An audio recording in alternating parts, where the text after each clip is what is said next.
In the beginning, there was faith, something you really need when you start on a path like the one we chose 30 years ago. Things did not seem right at all back then. An old world was crumbling noisily around us, and all that turmoil only revealed a lot of hidden suffering, with a lot of children, way too many, in dire need. But where there is suffering, there is also hope. And if you add a bit of love, miracles will happen. This is exactly what our story is about. Faith, hope, and most of all, miracles. A person who works directly with them is doing with a child like this, it's a miracle. All they need is love. We don't focus on the past, their background, their problems. We leave them there in the past and we focus on the present and on the future. They can be people who can be loved and people who can love. I think that was the key of success for us, the love we were giving to these children. I've been privileged to work with a host of inspirational fellow volunteers and dedicated fellow workers. In 1991, all we had was a house on a plot of land, on the outskirts of the town of Chernavoda. Here we built a house for children with HIV and AIDS.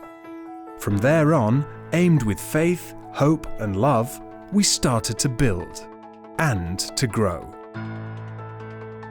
Our next chapter was St. Christopher Hospice in Curtea de Argeș, which was built for neurologically impaired children in 1998.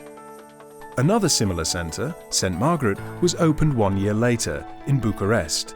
St. Margaret also included a shelter for homeless children. A centre for children with autism, St. Michael, was opened in Bucharest in the year 2000.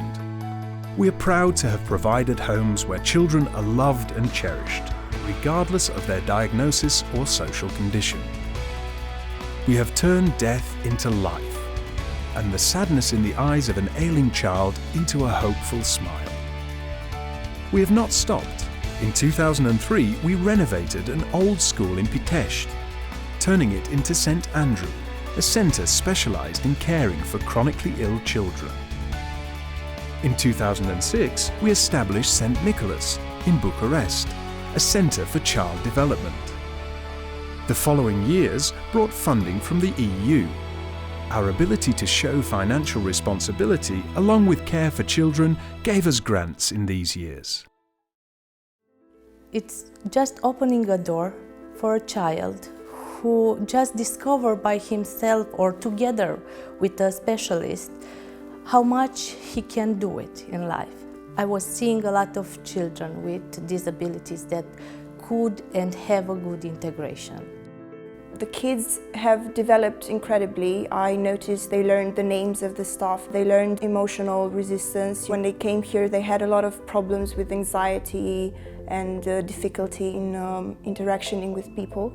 And now I've seen them grow. Here we are 30 years later with a lot of good deeds behind, and we will not stop here. When it comes to the life of a child, 30 years means a lot. More than 9,000 days dedicated to the care of neurologically impaired children.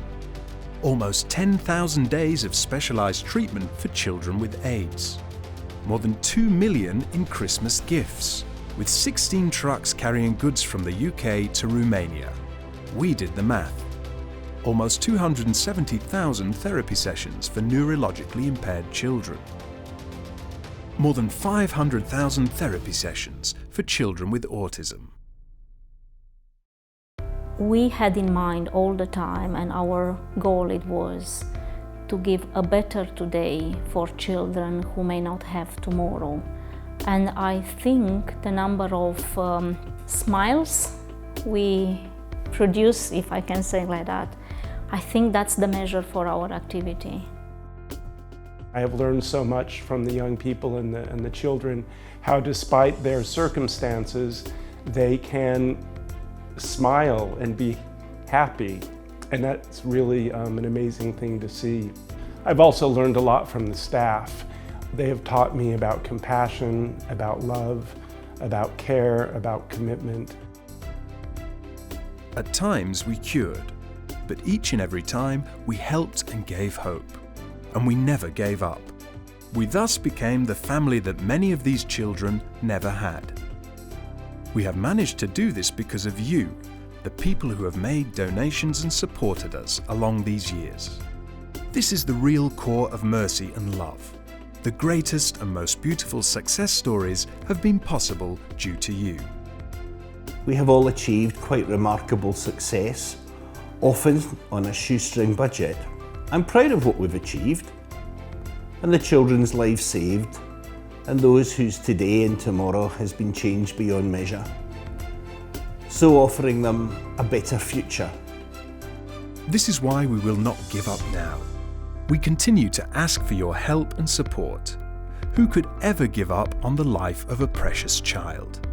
If we do not reach out and continue to support each other, 30 will only be a number.